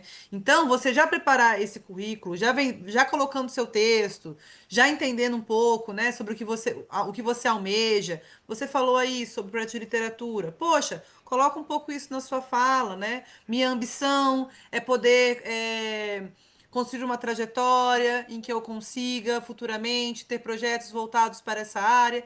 E aí você vai, ó, pouco a pouco, construindo. Participa de tudo da sua faculdade, viu? Tudo que for evento, seminário, simpósio da sua área, vai lá. Vai lá, pega o certificado. Se tiver empresa júnior, aqui na UNB tinha empresa júnior. Se tiver empresa júnior, participa. Olha, utiliza a faculdade que você está agora como uma rede de contatos para o seu futuro. Eu comecei a trabalhar em produção cultural porque um professor de audiovisual me chamou, foi com a minha cara, me chamou para ser estagiária de um filme e nunca mais parei, né? Então, isso é muito importante. Estejam. Não é porque o seu currículo não tem muita coisa que a sua capacidade de entrega não vai ser muito maior do que está no seu currículo, né? O currículo é seu proforme, é claro, você precisa de um documento caso alguém queira saber um pouco mais de você. Mas como você tem eu não diria nem desvantagem, como você tem o frescor da juventude, eu acho que você pode utilizar esse frescor justamente ao seu favor. Renê, deixa eu só contribuir também. Acho que uma coisa boa para quem está começando é também investir muito em formação. A gente tem a plataforma da Escute, que é a Escola Solano Trindade de Formação Técnica e Artística. Tem muitos cursos gratuitos, cursos de qualidade, que conferem certificado. A gente também tem o Itaú Cultural, que também é uma plataforma que tem diversos cursos Excelente, gratuitos também excelentes, assim. Então, excelente. você ter no seu currículo um certificado da Escute, do Itaú, já vai te diferenciar muito dentro do mercado. Então, são cursos que você consegue fazer de casa, dentro do teu tempo, vai conferir certificado e vai estar somando também dentro das tuas comprovações curriculares, tá?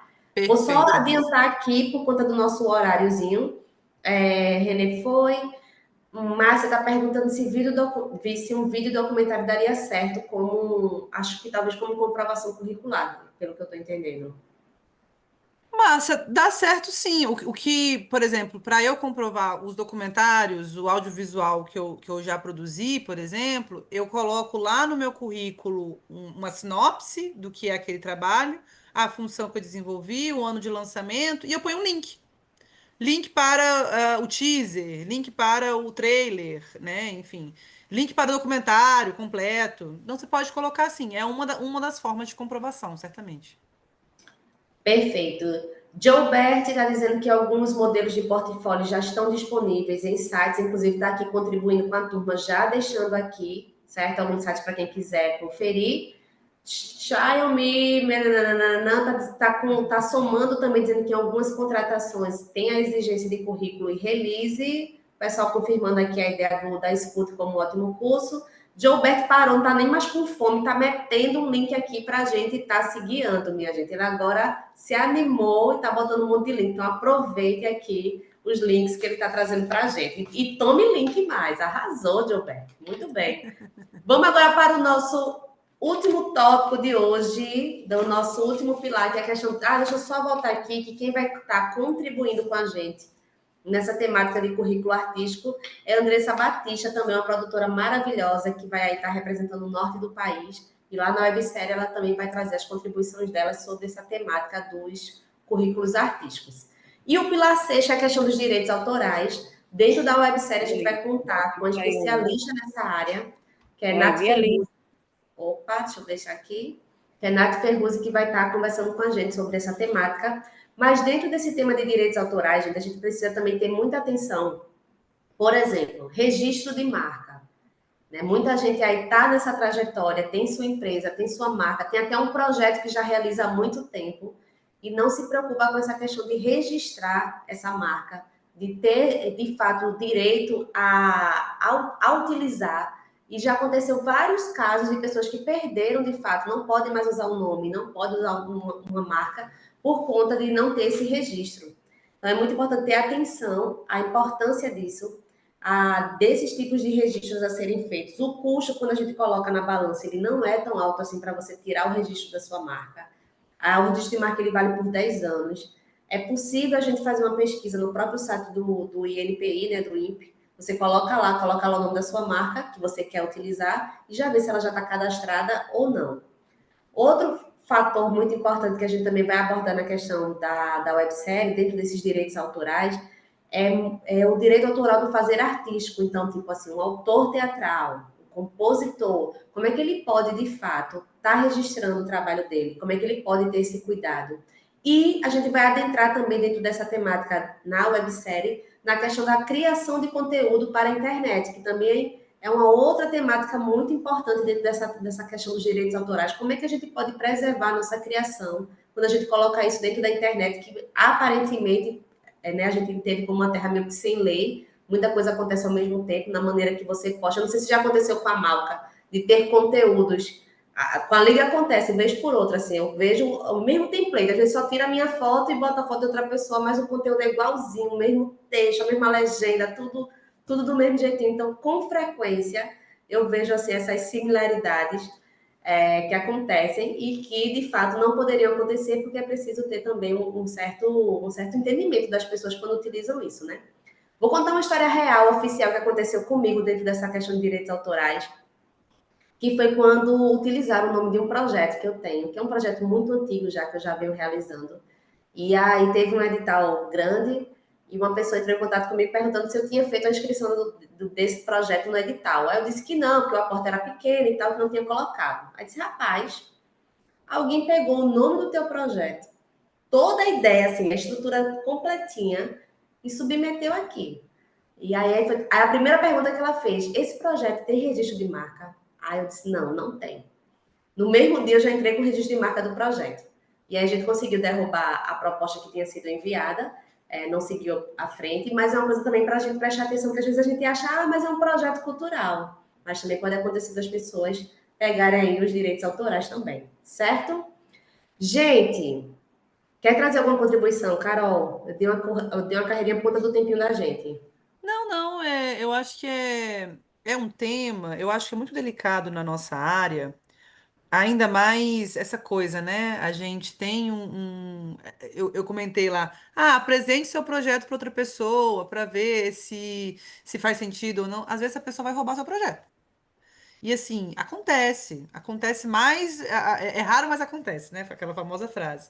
Então, eu acho que é importante se empoderar mesmo dessas informações de como, quando, por quê, de que forma eu consigo me resguardar, eu consigo resguardar o meu fazer artístico e a minha propriedade intelectual, né? Porque é minha. Mas é isso, lá na Malca nós temos dois projetos que já rodaram. Até o momento não sei de ninguém que roubou, mas a gente não fez, não temos nada no INPI. É a pessoa pegar esse projeto e falar que é dela, assim, né? Sem esse registro oficial, fica mais difícil de comprovar. Então, é um ponto muito importante, Elis, que eu acho para ser trago mesmo dentro desses 6 pilares. Ana está perguntando se o registro de marca do projeto é igual registrar a marca. É no próprio site a gente faz esse registro e bota lá, segue todas aquelas etapas de análise e depois sai o resultado com o certificado. E Priscila está colaborando, dizendo que essa situação também já aconteceu com ela. Então, minha gente, de fato acontece e a gente precisa estar aí redobrando a atenção nisso, né? Eu A tenho Carol, uma história muito doida eu trabalhei durante muitos anos aqui com um cineasta aqui de Brasília, e ele me contou que tinha um quadro no Fantástico, muitos anos atrás, chamado Repórter por um Dia, que lembro, chamava, lembra disso? Que pegava um ator, atriz e fazia. Ele me meu falou, sonho era fazer aquilo. ele falou, Carol, eu fui até a Globo, eu apresentei esse projeto para a Globo, eles declinaram o meu projeto. E tá aqui. E aí aconteceu, já foi. Corta isso aqui, tá? Porque se a Globo eu não tenho direito não tenho dinheiro pra pagar, pagar advogado pra Globo. O advogado está em Mas dia. aconteceu. Mas acontece. Por isso que a importância desse registro, né? Justamente, para realmente não acontecer esse tipo de situação, porque é você. Oh, perdão, disclaimer que eu não sei querer. É você contra uma grande empresa, é você contra um grupo, uma OSC, e aí é advogado, é audiência, situações horrorosas ninguém quer passar. Exatamente. Gilberto está empolgadíssimo e já está trazendo aqui para a gente justamente o link do INPE para quem quiser acessar, do INPI, para quem quiser acessar e botar lá o nome da sua marca, fazer essa Jobert conferência tem espírito de produtor, hein, Jobert? Gostei, gostei. total. Inclusive de ficar sem comer para não perder nada. Que nem um bom Tô, produtor. tô com fome, tô com fome. Gilberto, vamos agora para a reta final, certo? Deixa eu até interromper o compartilhamento, que eu vou trazer outra coisa para vocês. Gente, em termos de conteúdo, essas são as temáticas que a gente vai abordar na websérie. A partir de amanhã sai o primeiro episódio, toda quinta-feira, meia-noite, teremos um episódio diferente. Mas, para vocês que aguentaram aqui, igual o nosso amigo Gilberto, que está sem jantar, a gente vai coroar vocês vão ter acesso agora, com exclusividade, ao episódio que vai ao ar só amanhã, que é um episódio que vai tratar sobre a questão dos editais e das leis de incentivo. Então, preparem aí a pipoca, deixa eu posicionar aqui para vocês, para ir tudo bem direitinho. E para que a gente possa assistir juntinhos agora.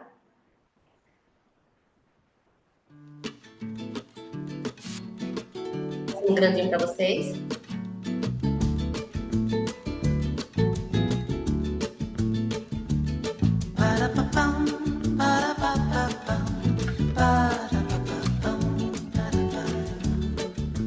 Oi, oi, minha gente querida! Eu sou Elis Galvão, da Liga Criativa, e essa é a segunda temporada da websérie Viabilizando Sonhos Culturais, que conta com o incentivo da Lei Paulo Gustavo, da Prefeitura do Recife e do Governo do Estado de Pernambuco.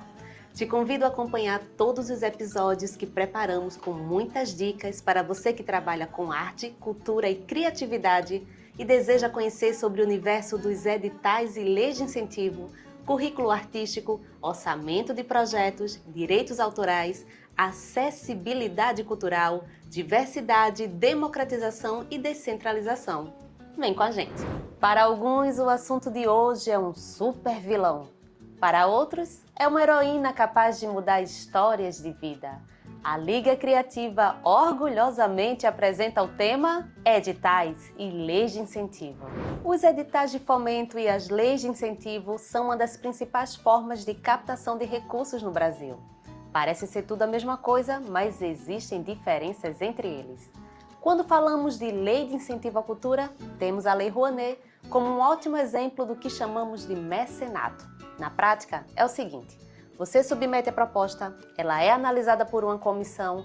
Após a análise e aprovação, você recebe a autorização para captar recursos junto a empresas ou pessoas físicas para realizar o teu projeto cultural.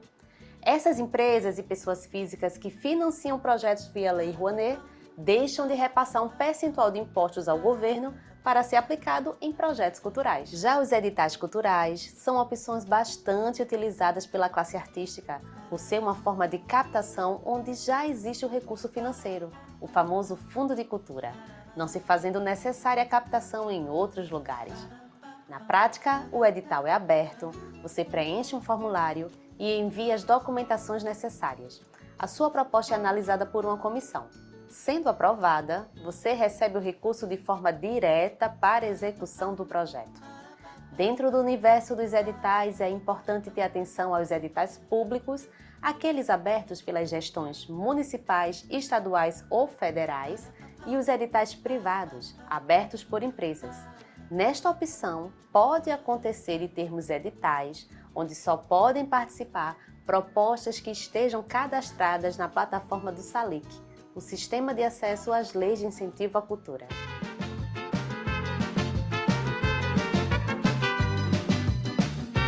Você deve conhecer alguém que já passou algum perrengue por conta de submissão de projetos em editais. Deixa eu contar a fofoca de hoje. Uma vez, no edital daqueles assim bem concorrido, quando saiu o resultado final, um produtor que concorria verificou que o amigo dele tinha aprovado um projeto em uma cidade que ele nem residia.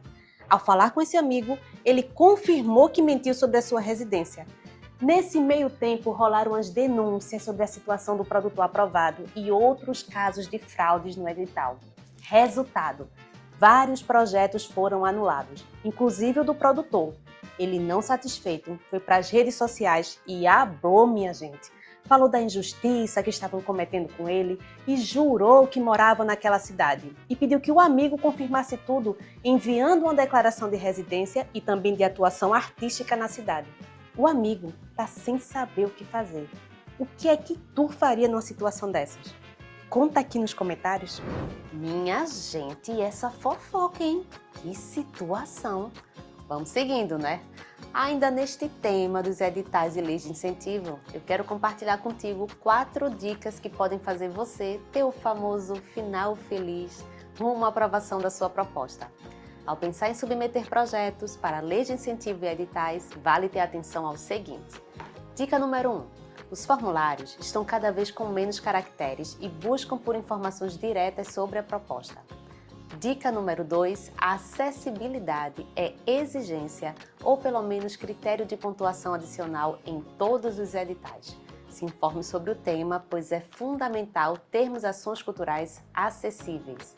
Na dica número 3, faça uso de contrapartidas diferenciadas.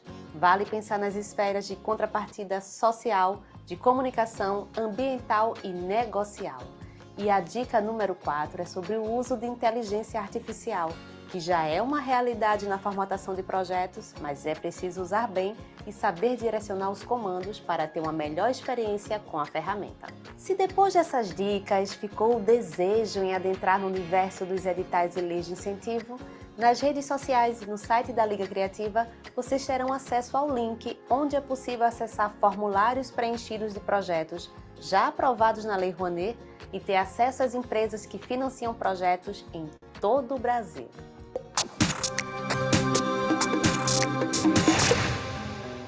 É muito comum acusações de que os recursos empregados na cultura são mal utilizados e que, ao investir na arte, outras áreas como segurança, saúde e educação ficam desassistidas pelos governos. Será que isso é fato ou fake? Para explicar melhor sobre isso, trouxemos uma representante do Nordeste, a pernambucana Clarice Andrade, que acumula em seu currículo vários cargos na gestão pública de cultura. Oi, Clarice! Conta pra gente de forma bem sincera.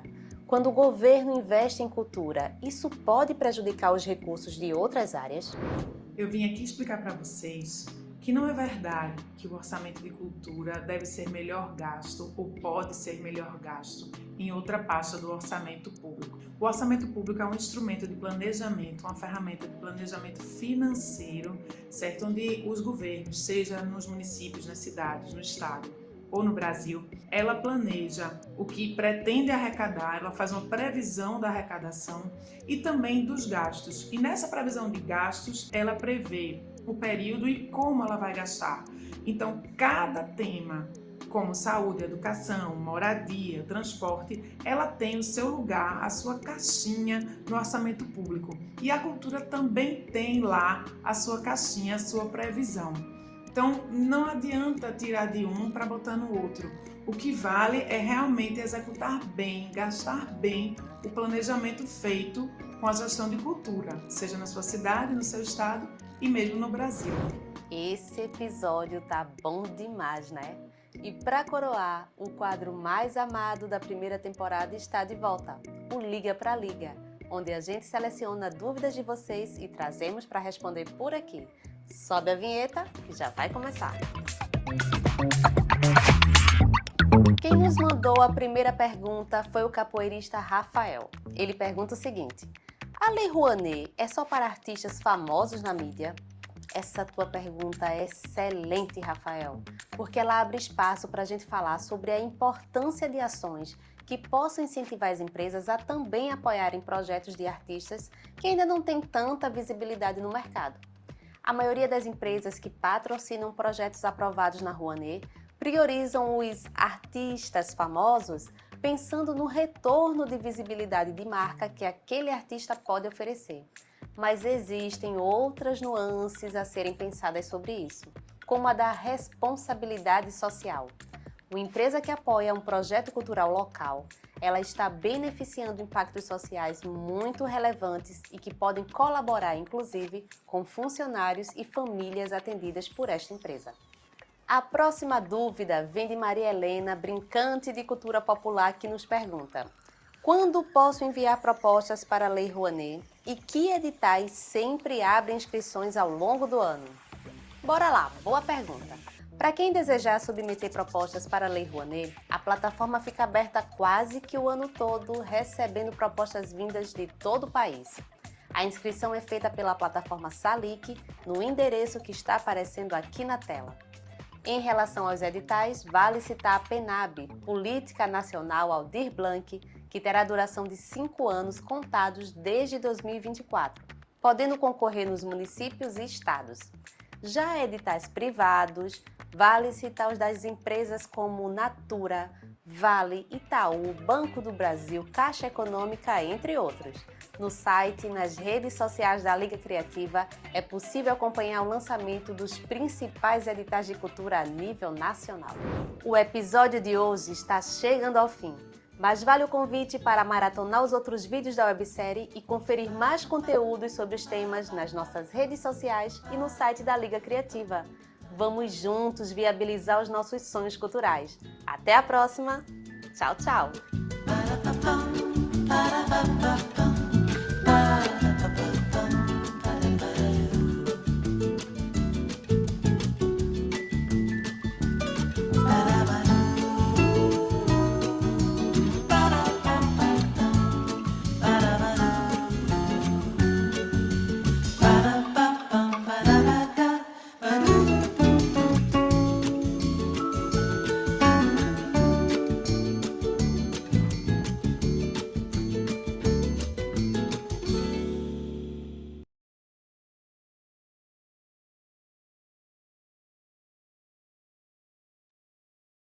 Tá sem áudio, meu bem.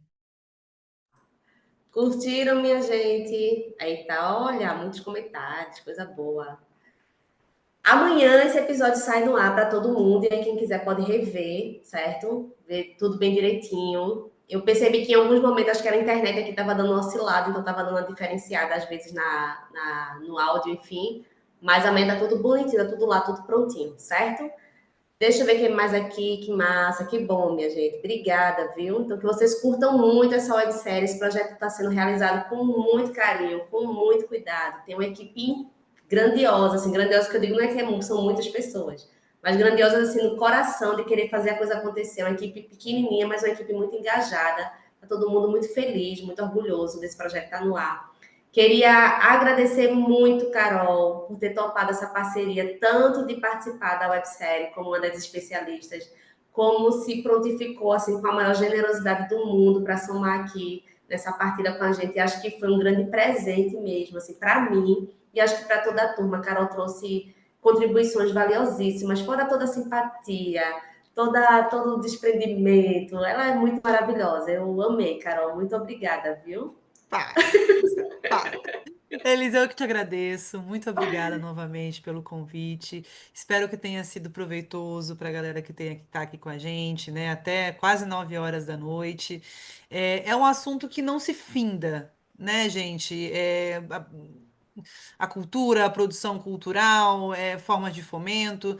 E eu acho que é muito importante, trazendo um pouco do que você trouxe também, a gente precisa se empoderar. Conhecimento é poder. né?